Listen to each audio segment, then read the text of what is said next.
Saya difitnah oleh beberapa orang mengatakan dongeng tentang akhir zaman. Bahwa di akhir zaman itu saya pernah menyampaikan akan terjadi suatu masa berperang itu bukan lagi dengan senjata biasa. Tapi persis seperti Ahlul Badr.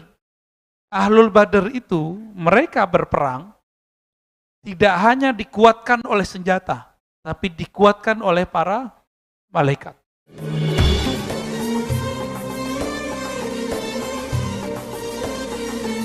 غافرين حمدا يوافي نعمه ويكافئ مزيده أشهد أن لا إله إلا الله أشهد أن محمدا عبده ورسوله اللهم صل وسلم وبارك على نبينا محمد وعلى آله وأصحابه ولبيته وذريته أجمعين أما بعد. Mari jamaah yang makan Allah, kita mulai kajian ini dengan baca surah Al-Fatihah. Semoga Allah membuka hati pikiran kita semua. Al-Fatihah. A'udzubillahi minasyaitonir rajim. Bismillah. Ya kana ya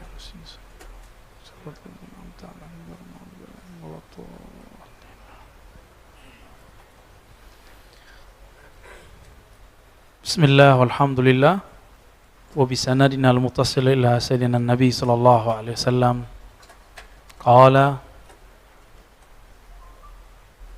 al-mahdi minni ajlal jabha aknal anf yamla'ul arda qistan wa adla kama muli'at jawran wa zulma yamsiku sab'a sinin.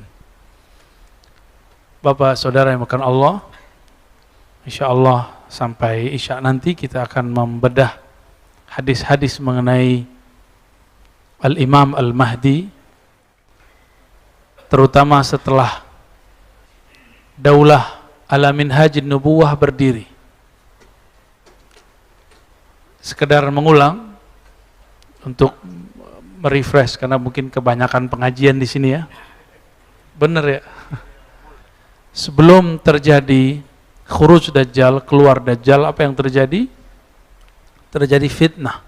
Fitnah bahasa Arab artinya kekacauan. Dan ulama kita, saya berdiskusi, belajar juga kepada ulama uqala yang ahli akal, intelektual, ulama-ulama ahlul qulub, ahli-ahli qalbu, ahli rohani. Mereka hampir sepakat, kecuali yang qalbunya terhijab, masih sibuk ngurusin Abu Hurairah, masih mempertanyakan Khadijah, nggak ada kemajuan spiritual dan intelektual, nggak ada persiapan ke arah sana. Padahal dunia sudah sedemikian rupa, masih sibuk membicarakan ini dan itu, mengkritisi sahabat, mempertanyakan sebagai sosok atau sebagai institusi. Saya agak kecewa dengan pengajian itu ya. Padahal kita berharap tadinya dia sudah membawa simbol-simbol tasawuf. Karena kebangkitan umat itu salah satunya kebangkitan rohani, dan itu pasti dalam tasawuf. Tapi Imam Abdul Qahir Al-Baghdadi punya dua kitab, Al-Farqu Bainal Firaq, lalu Usuluddin.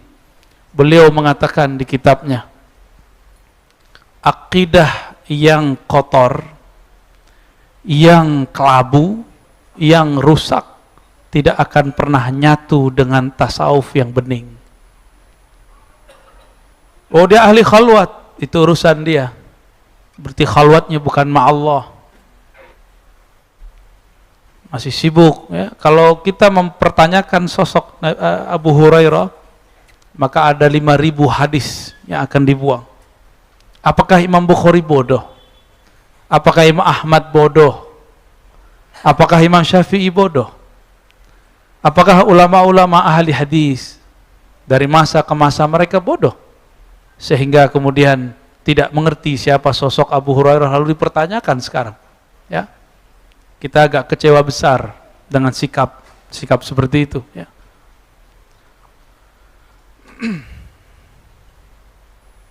Perdebatan itu pernah muncul dulu tahun 40-an, 50-an, 60-an, 70-an di Mesir. Ketika muncul kelompok namanya Inkarus Sunnah. Apa nama kelompoknya? Inkarus Sunnah. Dulu ada tokohnya namanya Abu Rayah. Abu juga, Abu Rayah. dan dia menuduh Abu Hurairah itu cuma seorang pemalsu hadis. Masa 3,5 tahun bisa hadis lebih banyak daripada Ali, lebih banyak daripada yang lain? Belum lagi nanti mereka mengatakan hadis Abu Hurairah adalah produk politik. Macam-macam lah ya. Kul ma syi'ta. Katakan yang kamu mau ya. Kita sudah punya panduan dari dulu. Bahaya nggak?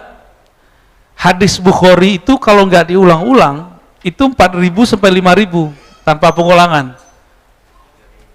Abu Hurairah jika dikumpulkan semua riwayatnya sahih dan hasan dan dhaif sekitar 5.000. Kalau kita pertanyakan Abu Hurairah, gimana nasib hadis-hadis ini? Wacana tapi dijadiin pengajian, itu jadinya. Maka saya mengimbau kepada para dai, diri saya sendiri, jangan jadikan wacana bahan pengajian. Ya, jangan jadikan wacana pemikiran di kampus dibawa ke mimbar yang suci. Kasihan jamaah, kasihan umat. Dan Rasulullah SAW melarang untuk memperolok-olok sahabatnya. Ada yang lebih tinggi, katanya sufi, katanya bertasawuf, mengajarkan kitab-kitab Syekh Abdul Qadir Jilani. Apa ada zikir dia lebih banyak dari Abu Hurairah? Abu Hurairah zikir setiap malam 12.000. Antum lihat kisahnya, dan itu riwayatnya sahih. Saya kecewa berat lah ya. Semoga beliau memperbaiki di masa depan ya. Amin ya. Kita nggak ada kebencian dengan seseorang, tapi kalau dia membenci sahabat Nabi, maka dia layak dibenci ya.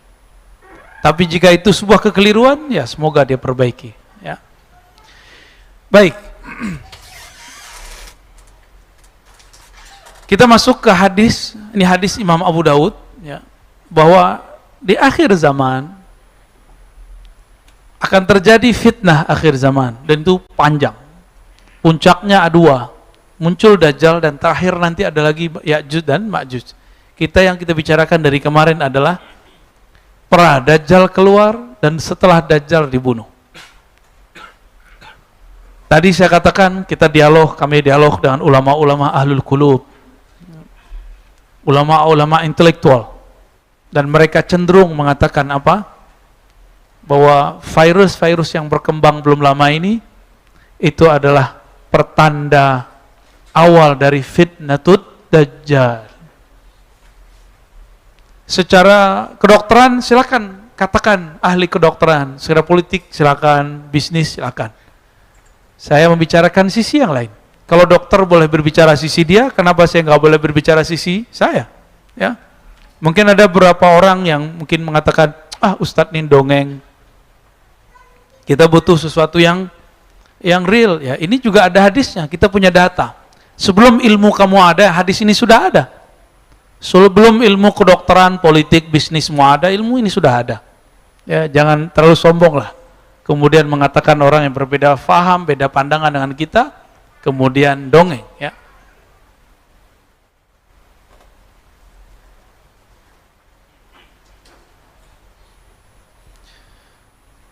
Ini kita tampilkan hadisnya. Ini flashback sebentar ya. Jadi mereka kemudian menganggap inilah. Kalau di Yaman ada namanya Syekh Al-Habib Al-Adni, Abu Bakar Al-Adni. Ini salah satu ulama intelektual yang punya pendekatan ilmu namanya fikih tahawulat. Fikih tahawulat itu ternyata nggak jauh berbeda dengan apa yang kami diskusikan lama dulu dengan kawan-kawan kami di Indonesia juga. Bahwa belajar Islam itu 4. Fikih berdasarkan hadis Imam Muslim yang akan kita nanti baca di pertemuan pertama nanti ba'da Isya ya, jam 8 atau jam 8 nanti kita lihat waktunya. Mungkin teman-teman mau makan dulu ba'da Isya, jam 8 kita balik ya, insya Allah. Jadi beli kitab Sahih Muslim? Belum? Buat nggak ngaji sampai jam 10 tuh? Ya, antum nampung doang masa nggak mau? Aneh belajar 15 tahun. Ya, masa nampung doang nggak mau? Ya, bagi yang ada waktu. Syekh Al-Adni mengatakan ada ilmu fikih, ilmu akidah, ilmu tasawuf. Lalu beliau menyebutkan ilmu eskatologi. Eskatologi ini fikih akhir zaman. Ya. Sama dengan penemuan kita, cuma saya menyebutnya dengan istilah yang berbeda. Ya. Fikih akhir zaman ini saya bagi dua. Jadi kalau beliau 4, saya jadi 5. Fikih akhir zaman itu pertama, gerakan apa yang akan kita persiapkan menyongsong akhir zaman. Maka disebut harakah. Ya. Lalu tujuannya sampai kemana? Tujuannya itu yang kelima. Yang Nabi sebut, summa yakunu. Ya. Selalu setelah itu ada daulah, kekuasaan ala minhajin nubuwah. Dalam manhaj kenabian. Itu. Jadi fikih akhir zaman saya baginya 2. Harokah. Nah, harokah ini pergerakan. Bergerak itu berarti nggak boleh diam tuh. Karena sekarang zamannya alhamdulillah masih belum zaman perang. Perang militer. Kita nikmati. Sekarang perang apa? Perang opini nggak? Ya. Ada yang ngajak saya debat kemarin kan? Nggak datang-datang. Perang aja dia di YouTube. Maka kita katakan ke depan kami tidak akan lagi mau menerima tantangan kalian. Cemen, ya. Nggak akan saya terima lagi. Kita sudah sediain waktu, banyak aja alasannya. Malah memanfaatkan oknum polisi. Malah kita disalah-salahin di situ. Ya salam. Jangan-jangan Anda terpapar, Pak Polisi. Ya. Semoga Pak Polisi yang lain tidak terpapar ya. Amin. Semoga yang ngurus bangsa ini, yang jaga bangsa ini aman kolbunya, aman akidahnya. Amin ya Rabbal Alamin. Itu bagi saya sangat menyakitkan sebenarnya. Bukan menyakitkan kita dendam, tidak. Loh kok gitu amat ya? Ramenya di YouTube. Di depan kita nggak ada satupun. Rame doang. Dia kira dengan membuat framing, begitu orang percaya. Orang kan bisa buat framing baru. Tapi saya bukan mau mengatakan itu, saudara-saudara yang melakukan Allah. Sekarang perangnya, perang media. Ya, maka saya mengimbau para asatidz ahlus sunnah yang moderat, yang kalbunya bening, akidahnya lurus, bertasawuf. Ayo, antum isi ruang kosong di YouTube itu. Maka kita jauh-jauh hari udah ngomong ke teman-teman di MRBJ, ayo semua pengajian kalau bisa di live kan. Kalau ada salah nanti ya di private. Kalau yang aneh-aneh private. Yang penting di live kan dulu, ini syiar kita. Maka kita juga selektif ketika untuk memilih seorang dai yang akan mengajar, mu'alim yang akan mengajar di tempat duduk ini.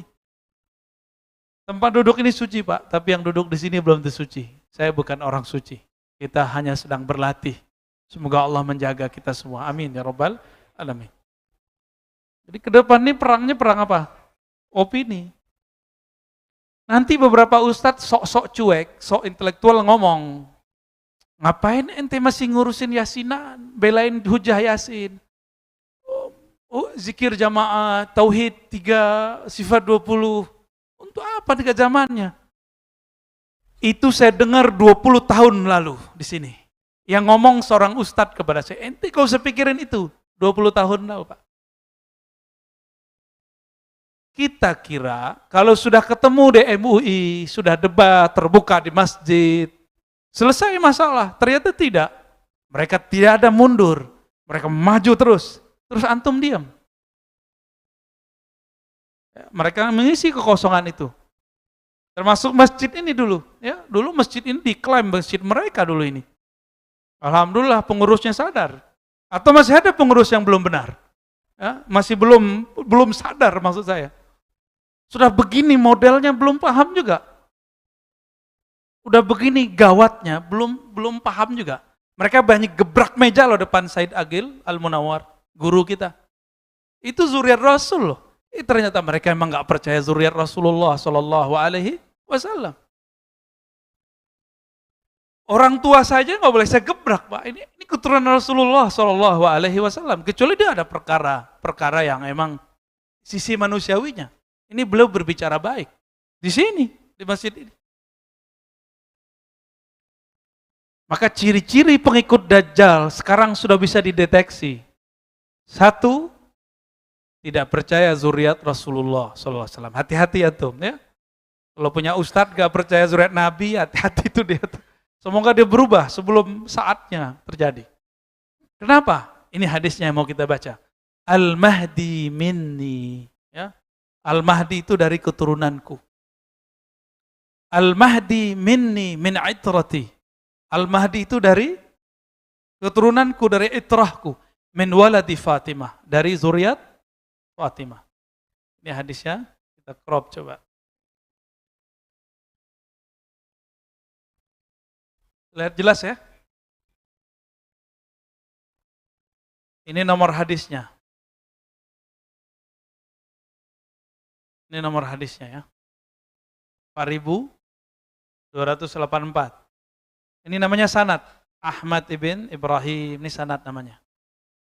Jadi hadis itu tidak langsung didapat oleh imam dari Nabi. Si imam ini berguru juga kepada seseorang atau banyak orang. Maka kalau kita ikut sunnah Nabi, wajib punya guru. Karena imam pengamal dan pengumpul sunnah ini berguru. Tapi kata kawan kita sekarang, gak boleh ikut ustadz, gak boleh ikut imam, gak boleh ikut kiai. Langsung saja kepada, nah ini saya ulang-ulang terus Pak. Karena mereka mengulang-ulang di luar sana, kita ulang lagi di sini. Kita bersihkan cara berpikir begitu. Kita riset ulang. Itu brainwash. Ikut Allah saja, ikut Rasul saja. Kita tanya, gimana cara ikut Rasul? Baca Sahih Bukhari, Sunan Abu Daud. Ini yang saya bawa namanya Sunan Abu Daud. Kitab hadis ketiga di bawah Bukhari, Muslim, ini Sunan Abu Daud. Kawan Imam Bukhari dalam berguru. Ini mereka sepengajian. Bedanya, Sahih Bukhari lebih mentareng aja daripada Sunan Abu Daud. Cuma mereka punya kriteria masing-masing dalam bab sahih. Mereka berguru. Siapa guru dia? Ahmad ibn Ibrahim itu gurunya. Dari Abdullah bin Ja'far Ar-Raqi, qala hadatsana Abdul Malih, terus sampai ke an Ummi Salamah, dari Ummu Salamah. Apa kata Ummu Salamah, ini istri Rasulullah? Sami'tu Rasulullah sallallahu alaihi wasallam yaqul, al-Mahdi minni min itrati. Al-Mahdi, Imam Mahdi itu min itrati. Kenapa Nabi nggak perlu nyebut imam? Ya beliau Nabi, imam mah di bawahnya, nggak perlu ada kata imam. Ya, kita yang perlu menyebut kata imam sebagai respect kepada beliau. Al-Mahdi itu min itrati. Apa arti itrah? Terah. Udah jadi bahasa Indonesia? Al-Mahdi itu terah, dia terahku. Terahnya Rasulullah min waladi Fatimah. Ini khusus. Keturunan Rasulullah hanya lewat Sayyidah Fatimah. Maka yang ingkar kepada keturunan Rasulullah berarti dia ingkar kepada Imam Al-Mahdi. Di akhir zaman ini mempercaya Al-Mahdi itu adalah rangkaian dari kesahihan percaya kepada hari akhir. Maka kalau nggak percaya kepada Imam Mahdi, bisa dipertanyakan percayanya kepada hari akhir. Jadi wajib atau enggak?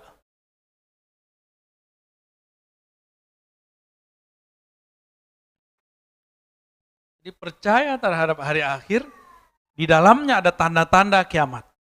Salah satunya khurujul Mahdi, munculnya Al-Imam Al-Mahdi. Ini hadisnya. Berarti mulai hari ini, hormat nggak sama zuriat Nabi? Hormat. Tapi manusia biasa, mereka manusia biasa. Karena di darahnya ada darah Rasulullah Sallallahu Alaihi Wasallam.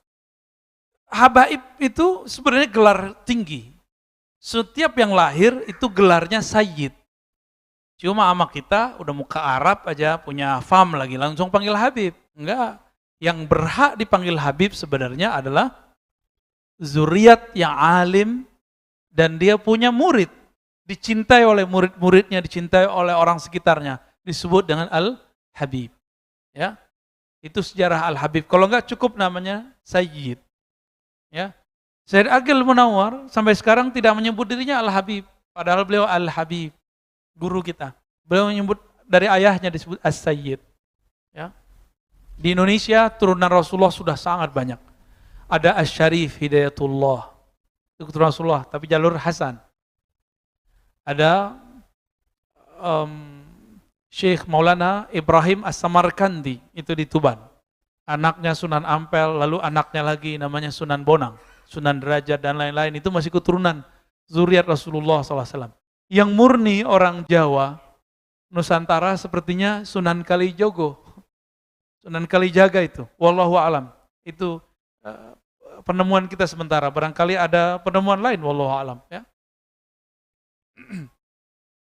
Jadi Al-Mahdi dari zuriat Rasulullah.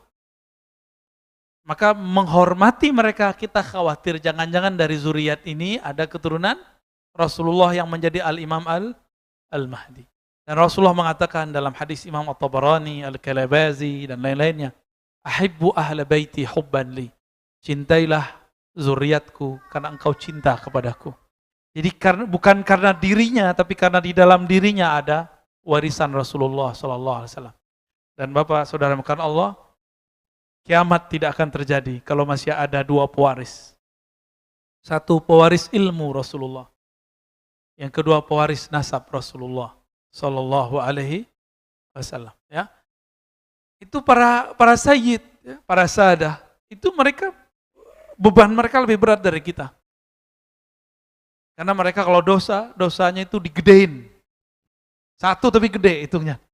Kenapa? Mereka membawa darah Rasulullah Sallallahu Alaihi Wasallam. Ya, bukan berarti para sayyid habib ini tidak ada dosa. Mereka ada dosa. Sama kayak kita persis. Yang nggak belajar ya nggak jadi ulama. Yang dagang ya jadi pedagang. Yang sekolah, yang berpolitik jadi politisi. Sama kayak manusia biasa. Perbedaannya dia dipilih Allah menjadi zuriat Rasulullah SAW. Kita bukan. Gitu ya. Karena kita bukan zuriatnya dari sisi nasab, maka carilah nurnya dari sisi ilmu. Ini hadisnya. Hadis ini sahih ya. Oke. Ini satu riwayat.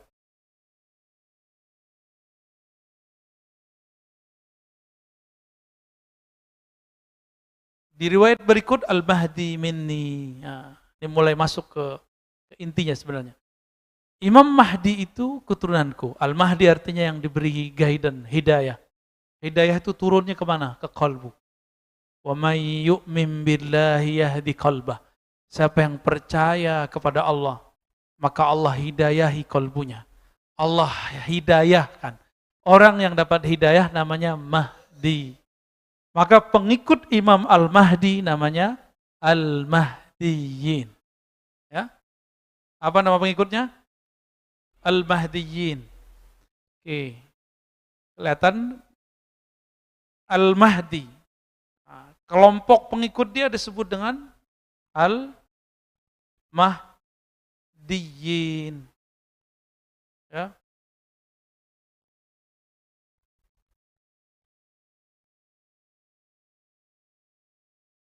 Apa arti Al-Mahdiyin? Orang yang kolbunya diberi petunjuk oleh Allah. Berdasarkan surat Taghabun tadi. Wa may yu'min billah yahdi qalbah. Siapa yang percaya kepada Allah, maka Allah guidance kolbunya. Maka siapakah kriteria Al-Mahdiyin ini? Satu, dia mukmin. Ya, mukmin. Satu. Mukminnya tidak hanya dengan mulut, tapi dia bergerak dengan kolbunya. Maka dia ahlul qulub, ya. Ahli kolbu. Kolbunya hidup. Karena hidayah turunnya ke dalam kolbu. Hidayah nggak turun ke sini, Pak.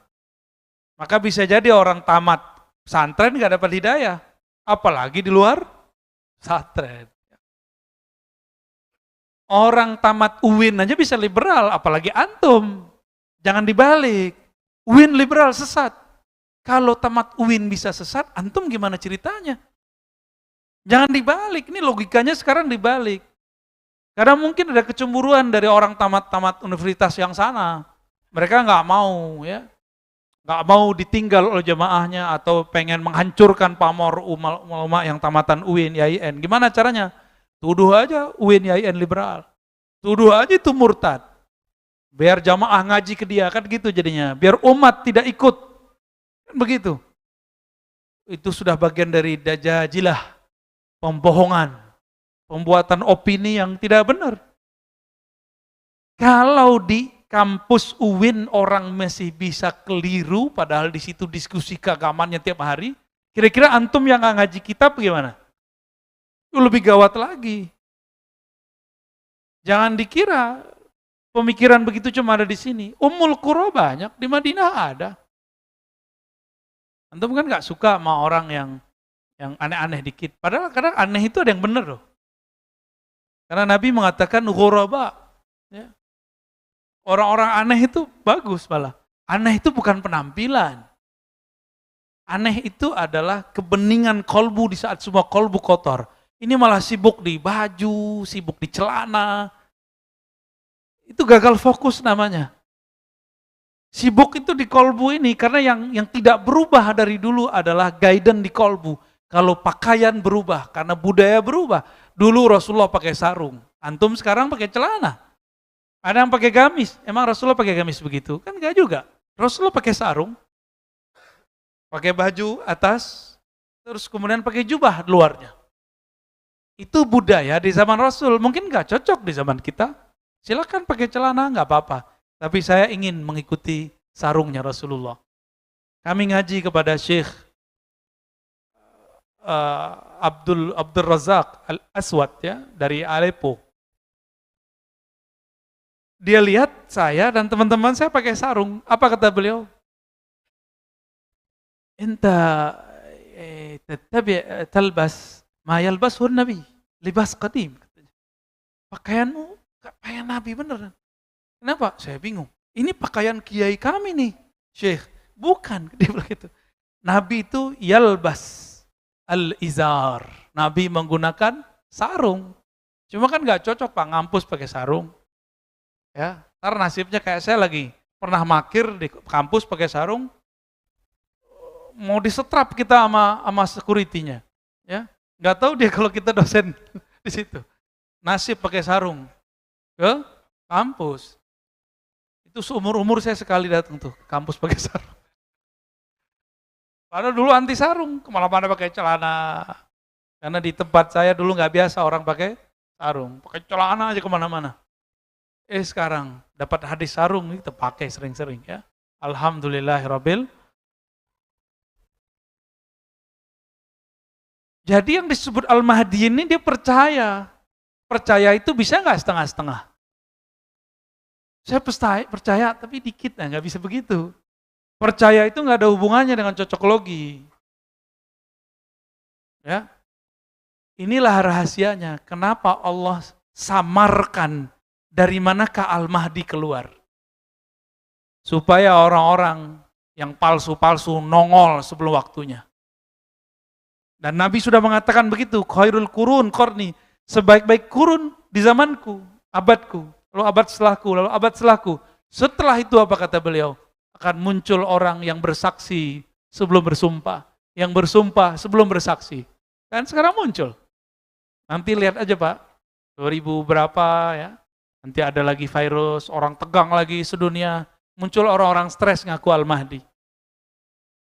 Al-Mahdi nggak perlu ngaku, dia sudah Al-Mahdi dari lahirnya. Dia tidak menjadi Al-Mahdi karena dibaiat orang, dia sudah Al-Mahdi sebelum dibaiat. Tapi Allah sembunyikan dia, karena ada kata kunci nanti di sini. Dan beliau adalah orang yang percayanya sangat kuat. Kepercayaan, imannya sangat dahsyat. Mukminnya sempurna. Tapi dia keep dalam-dalam di dalam kolbunya.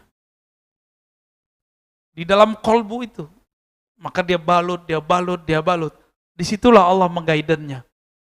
Kalau gerak kolbu beda nggak dengan gerak ini? Kalau ini maunya on time, perfeksionis, ya enggak? Ini gaya ini Pak, ini angkuhnya otak kita. Kita maunya perfeksionis. Gerakan tuh harus begini. Harus buat strata pergerakan, kurikulum pergerakan. Itu ini maunya. Kalau kolbu kan nggak begitu. Kalau kolbu, dia bermula dari kebeningan kolbu yang terpancar dari ruh. Ruh itu hembusan dari Allah. Disitulah Allah mengirim kalam-kalamnya. Maka kolbu nanti dapat hidayah. Yahdi qalbah. Berarti di belakang ilmu kolbu, ilmu apa? Ilmu ruh. Inilah pencirian Al-Mahdiyin. Dan maka kelompok Al-Mahdiyin itu nanti, penciriannya mereka menguasai ma'rifatur ruh. Mengetahui ilmu ruh. Oh, sekarang banyak tuh di YouTube ilmu ruh. Di antara itu mana yang benar? Ya, taruh yang paling dekat ke sunnah Nabi aja. Ya, yang paling dekat dengan Al-Quran. Yang paling dekat dengan kolbu. Bukan akal-akalan. Bukan hafalan. Ilmu ini bukan ilmu hafalan. Dia masuk ke dalam kolbu. Nyambung? Siapa yang disebut Al-Mahdiyin? Orang yang ahli ruh. Ma'rifatnya tidak hanya cuma ma'rifat kolbu. Di kolbu ma'rifatnya ma'rifat zikir, ijazahan, wirid. Sampai di situ. Riyadhah, mujahadah, zikir, ijazahan. Udah gitu aja.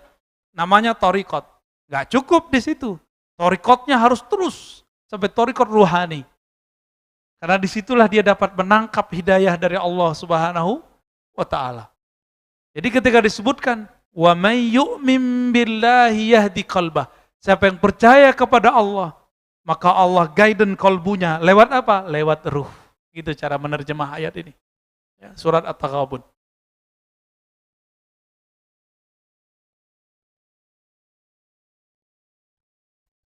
Maka pergerakannya nanti bukan yang nongol-nongol sekarang di YouTube itu ngaku-ngaku mimpi ketemu Allah, belum tentu itu ya.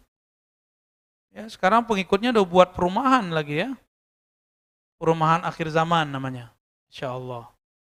Kalau ada perumahan akhir zaman bikin selamat, saya mau beli ah. Berdasarkan satu hadis, hadisnya menyebutkan bahwa jika terjadi fitnah akhir zaman, beruzlahlah ke tempat sepi, hutan, tempat yang tidak ada orang di sana. Lah dia buat perumahan. Perumahan rame nggak Pak? Ya, itu karena tidak bergerak dengan kolbu, tapi dengan ro'yu. Nah, jadi musuhnya Al-Mahdi siapakah nanti? Ahli ro'yu. Ro'yu itu menjadikan akal intelektual segala-galanya. Akal doang ya. Nanti jadi akal-akalan. Ya. Ya, seperti yang terjadi sekarang. Ternyata dia bukan pembawa kemurnian tasawuf. Ternyata banyak akal-akalannya, maka dia berani kemudian mengkritisi sosok yang sudah sangat mapan di kalangan ahli hadis, ahlus sunnah wal jamaah. Ini sensitif sekali. Benarlah kata Imam Abdul Qahir Al-Baghdadi tadi, gak mungkin akidah yang bening bercampur dengan kepercayaan yang kotor, gak mungkin. Ini musuhnya di sini nanti nih, kelompok yang ro'yu. Akal-akalan sebenarnya, bukan akal ya, akalan. Kita sebut sekarang cocok logi. Nah, ini hati. Cocok logi bukanlah hidayah kolbu. Maka kalau orang cocok logi ini ngomong, batin saya, hati saya, firasat saya, antum hati-hati aja. Ya. Mereka sudah keliru kemarin, nah tapi tidak minta maaf mengenai dukhon.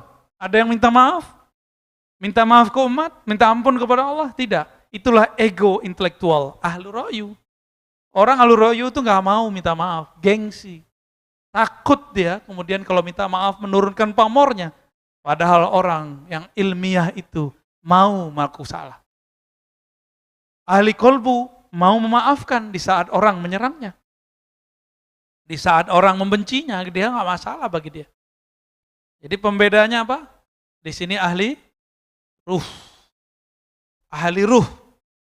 Nanti jadi perangnya ini nanti nih. Orang yang ro'yu. Ro'yu ini terbagi dua.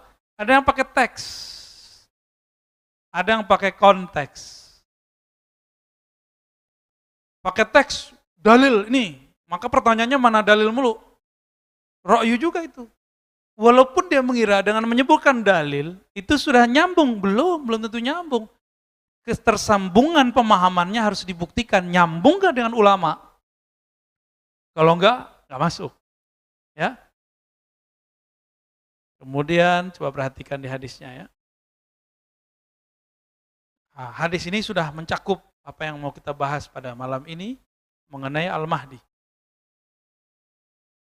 Ini ciri-ciri fisik. Nah, di sini banyak orang stres ngaku nih. Ajlal jabhah, jidatnya agak lebar. Hati-hati antum yang lebar tuh ya. Ntar lagi stres ngaku Al-Mahdi lagi. Beruntung lah jidatnya nggak lebar. Aman. Aknal anf. Aknal anf ini mancung lah ya. Tapi nggak mancung-mancung amat gitu. Yamla'ul arda qista. Nih dia. Jadi setelah nanti Dajjal kalah, kan sekarang pembahasannya itu ya, setelah Dajjal kalah. Yamla'ul arda qista. Dia akan memenuhi bumi dengan qista. Apa arti qista? Keseimbangan. Wa'adla, keadilan. Semua orang pengen keadilan kan? Sekarang banyak yang menurut kita nggak adil. Kenapa? Karena kita dapat persepsi dari YouTube, dari berita. Persepsi itu yang membuat kita tidak mengatakan tidak adil, tapi ada kelompok lain mengatakan adil. Karena dia baca persepsi yang lain. Jadi jangan-jangan persepsi kita yang mengatakan adil, tidak adil. Kalau nanti tidak ada persepsi, semuanya objektif. Kama muliat jauran wa zulma. Sebagaimana sebelumnya bumi dipenuhi oleh kezaliman. Yamliku sab'a sinin. Menguasai selama 7 tahun. Di hadis yang lain 8, di hadis yang lain 9. Maka saya mengambil yang 9 tahun. 9 tahun. Masih ingat Dajjal berapa hari di bumi? 1 hari sama dengan 365 hari setahun. Gak usah khawatir, nanti Allah ganti. Bukan setahun, sehari bersama Al-Mahdi. Nanti sama rasanya dengan setahun. Hitung aja tuh, 9 kali 365 kali 365. Rasanya ribuan tahun, rasanya. Tetap hitungannya 9 tahun. Itu kenapa? Karena farhan, karena sangat bahagia. Kenapa bersama Ad-Dajjal terasa lama? Karena merasa mencekam, tersiksa. Jadi 2 nih waktu. Ada waktu yang membuat kita terasa lama, itu karena tersiksa. Ada yang karena saking bahagianya. Nanti di zaman itu, di pendek cerita, kita simpulkan banyak hadis. Di zaman itu, gak ada lagi orang yang berhak menerima zakat. Maka mumpung yang punya rumah kosong, punya rumah nganggur, kasihlah ke orang-orang yang nggak punya rumah tuh. Yang punya harta numpuk, bagi-bagilah. Ini waktunya sudah dekat, Pak. Kalau virus ini berubah modelnya gimana? Nanti tidak ada turun hujan, paceklik, tanaman nggak ada tumbuh. Duit bisa dimakan nggak? Duit di bank bisa dicairkan nggak? Mumpung masih bisa berbagi, berbagilah sekarang. Sebelum berbagi nanti tidak ada artinya. Karena nanti kalau orang udah masuk zaman Al-Imam Al-Mahdi, semua keberkahan Allah turunkan. Gunung-gunung emas tuh nanti dibuka semua. Jadi nggak ada orang, kita mau ngasih duit tuh, orangnya punya duit. Yang dulu kita ingat dia miskin, dia nggak miskin lagi.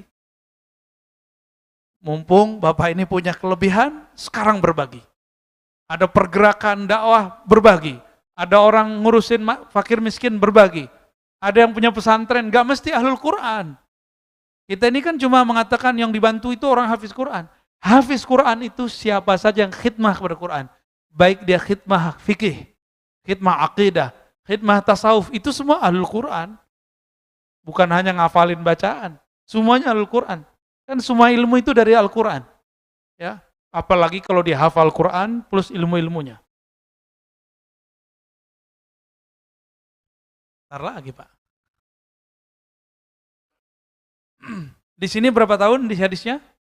9 tahun. Nah, ini kita tunjukkan. Semoga nih ketemu di setelah ini hadis yang menunjukkan 9 tahun. Ya. Nah, di sini ada.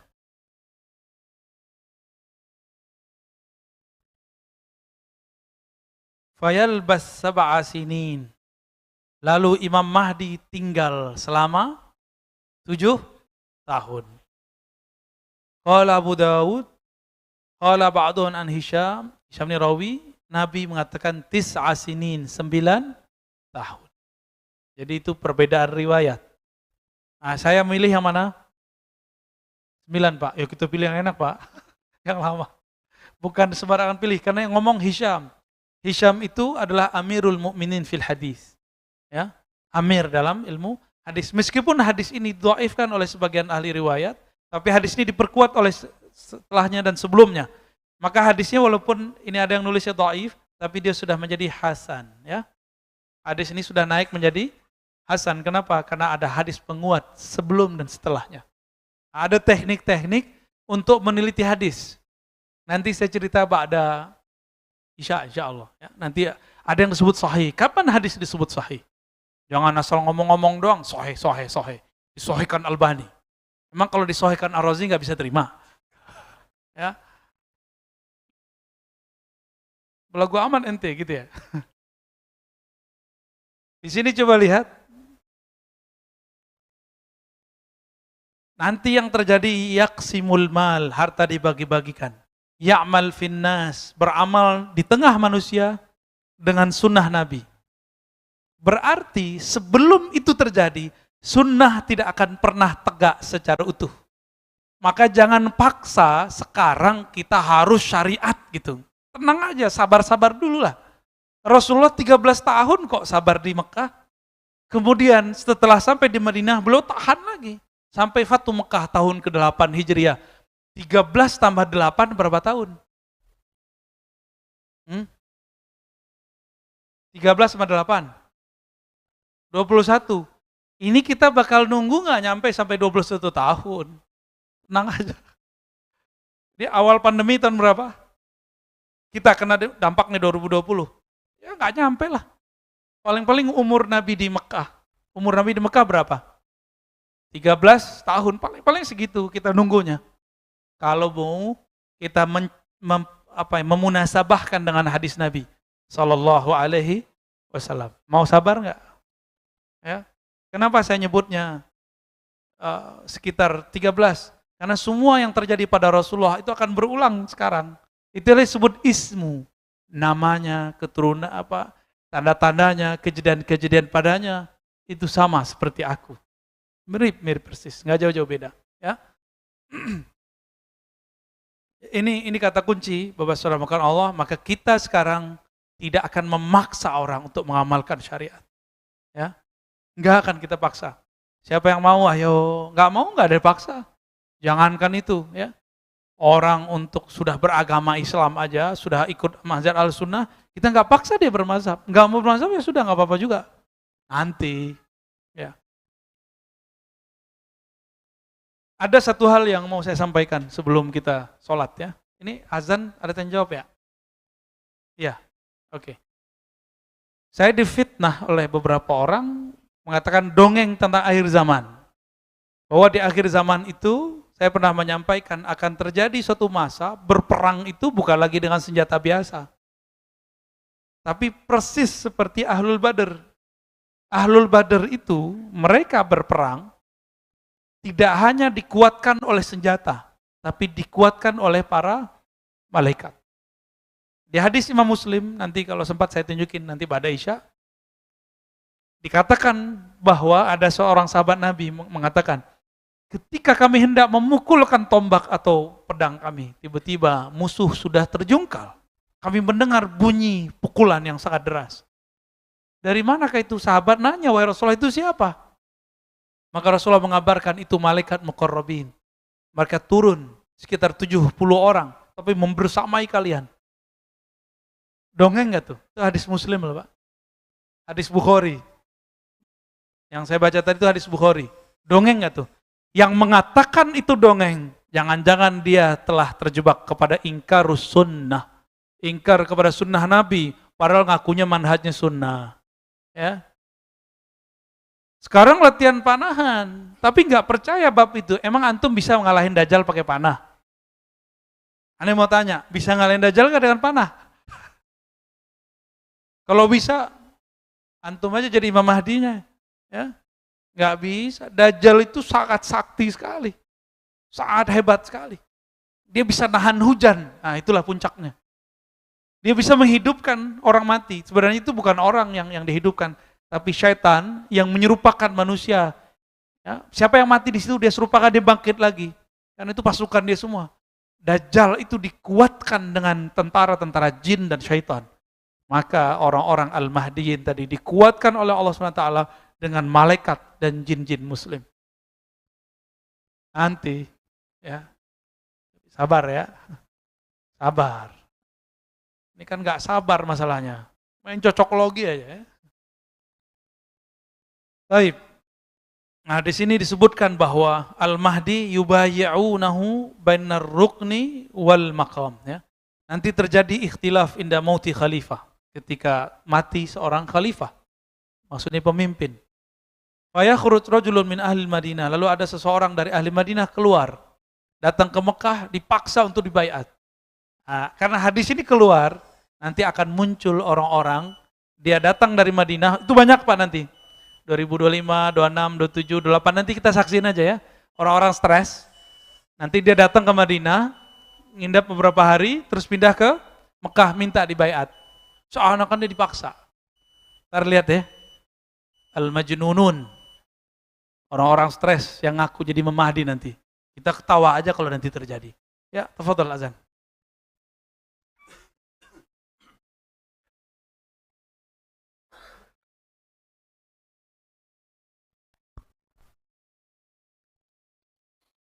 Allahu Akbar, Allahu Akbar.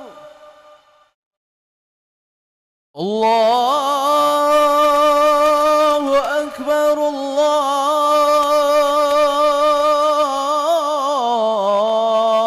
Akbar. Asyhadu an la ilaha illallah.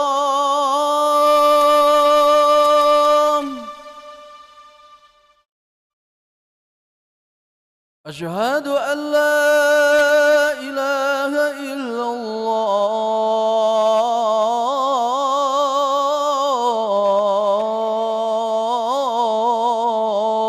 الله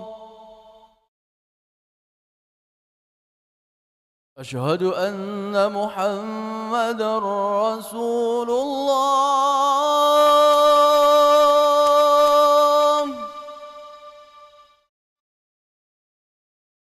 أشهد أن محمدا رسول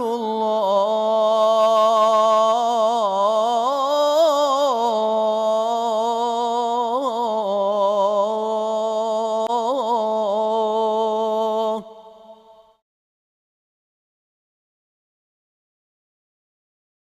حي على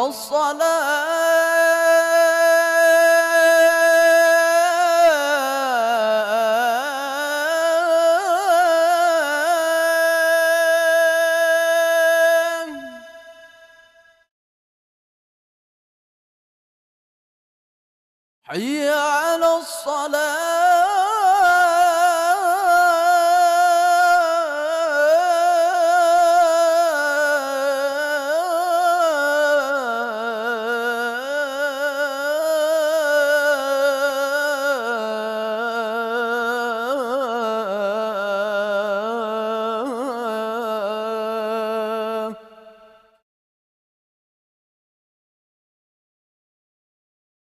حي على الفلاح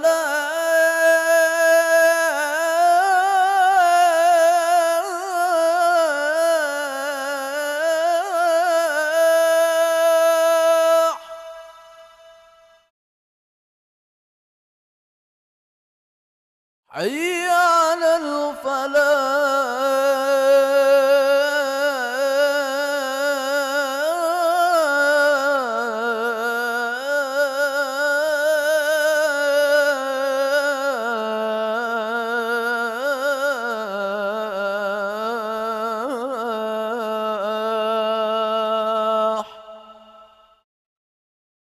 الله أكبر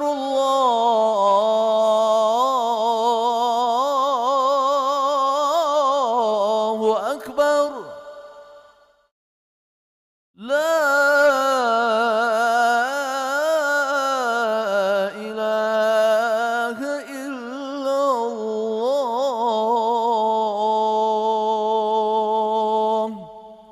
لا إله إلا الله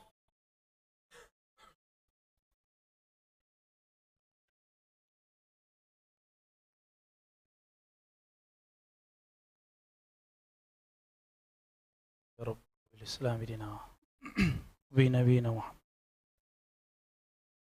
abduka wa rasul. Baik, sampai di pembahasan kita tadi, ada yang mau ditanyakan? Ya, betul.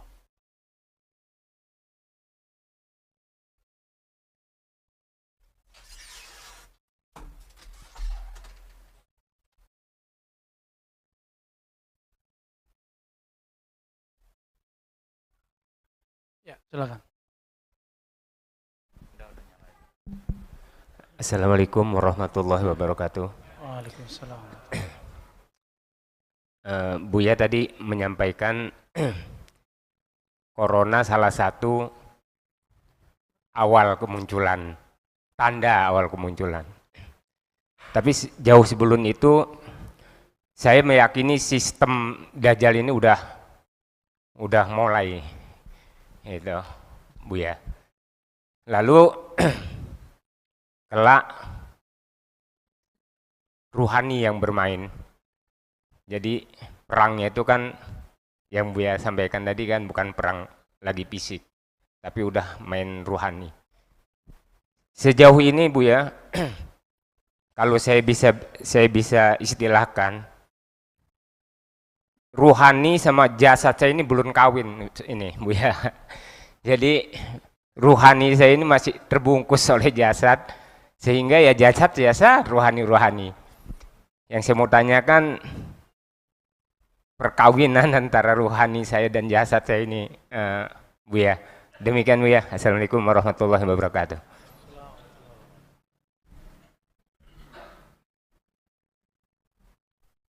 Ya, manusia ya. Nih kita buat ilustrasi. Bapak, saya kasih serban ya. Oke, saya jenggot dikit. Kayak Pak Panji. Ya.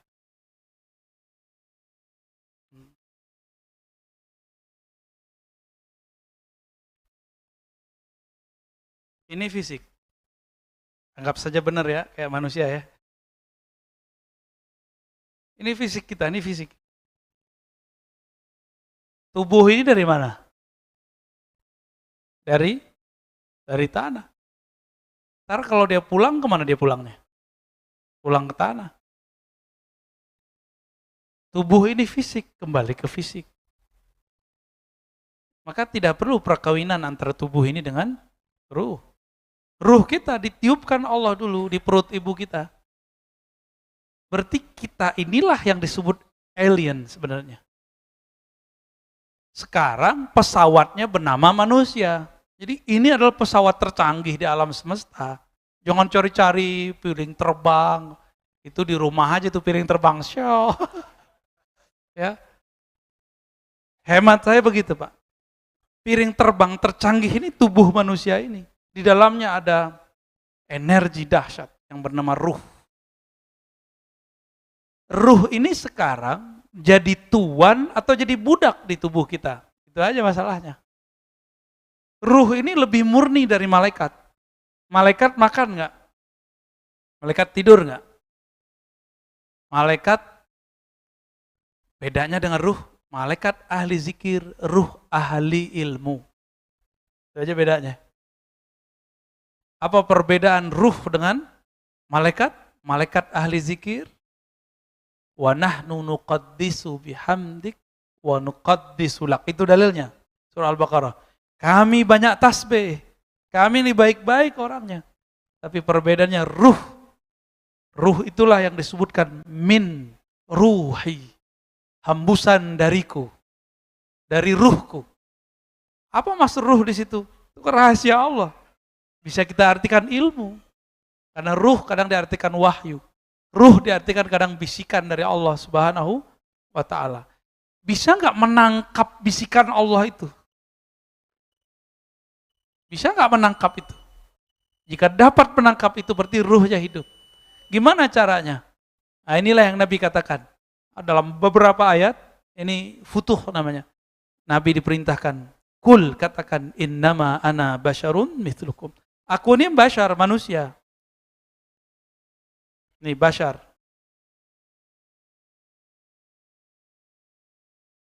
Basyar itu manusia, man. Manusia laki-laki lah ya, manusia. Bedanya apa?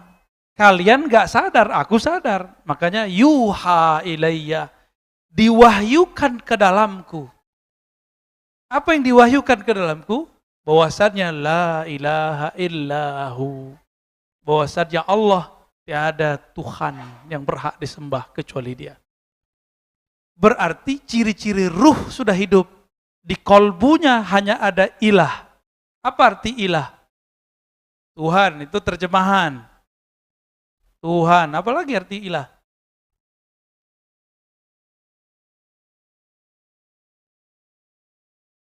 Yang dicintai. Yang dicari. Maka saya sering nanya, hidup buat makan atau makan buat hidup? Yang benar yang mana nih? Ruh kita butuh gak makan nasi begitu? Malaikat aja gak makan, Pak, apalagi ruh. Lalu makanan malaikat apa? Zikir. Kita punya sisi malaikat, itu kolbu namanya. Jadi Bapak di dalam ini ada namanya kolbu. Ya. Kolbu ini makanannya cuma zikir. Kebanyakan mursyid, guru, kiai berhenti di sini. Zikir pagi sore, zikir malam, zikir kopi, berhenti di situ. Padahal ada lanjutannya. Bagian terdalam dari diri seorang itu ada namanya ruh. Di situ ada pengetahuan tentang Allah Subhanahu wa ta'ala. Dan pengetahuannya mutlak. Itulah yang disebut al-haqqu min rabbika. Jika turun ilmu ke dalamnya itu pasti benar. Makanya ilmu Rasulullah pasti benar. Karena Rasulullah manusia, kita manusia. Kenapa beliau pasti benar, kita pasti tidak benar? Karena kalam yang muncul dari kalbu beliau, itu munculnya bukan dari ro'yu, bukan karena sekolah, bukan karena pengalaman hidup, bukan karena zikir yang banyak, tapi karena di kalbunya ada ruh yang hidup. PR kita ke depan, Bapak Ibu, ayo belajar ilmu ruh. Belajar hadis, tapi targetnya ngerti ruh. Ini belajar hadis, belajar sunnah, nyalahin orang lagi. Berarti gagal paham. Karena ahli ruh tidak ada kepentingan menyalahkan orang. Kalaupun menyalahkan itu karena sayang. Bukan menyalahkan yang dikemukakan. Bukan kata sunnah bid'ah yang dikemukakan. Ya, tapi rahmah yang dibicarakan. Lebih kurang itu yang dapat kita bahas. Semoga ini bisa memantik kesadaran ruh kita. Tidak hanya sampai ke kalbu, tapi pada ruh. Mereka lah yang disebut dengan al-mahdiyin. Allahumma ja'alna minhum. Allahumma ja'alna minal mahdiyin. Ya Allah yang maha rahman, yang maha rahim. Kami tidak layak menjadi tentaramu. Kami tidak layak menjadi orang suci. Dosa kami banyak, masa lalu kami sangat kelabu. Tapi Engkau maha pengampun. Engkau maha rahman, maha rahim. Engkaulah yang menghidupkan ruh ke dalam diri kami. Mohon ya Allah, hidupkan ruh kami dengan kalimah la ilaha illallah. Hidupkan ruh kami dengan cahaya-cahaya namamu. Cahaya-cahaya sifatmu. Cahaya-cahaya af'almu dan memandang kepadamu. Rabbana atina fid dunya hasanah wa fil akhirati hasanah wa qina adzabannar. Sallallahu ala nabiyina Muhammad walhamdulillahi rabbil alamin. Subhanakallahumma wa bihamdika asyhadu an la ilaha illa anta astaghfiruka wa atubu ilaik. Assalamualaikum warahmatullahi wabarakatuh.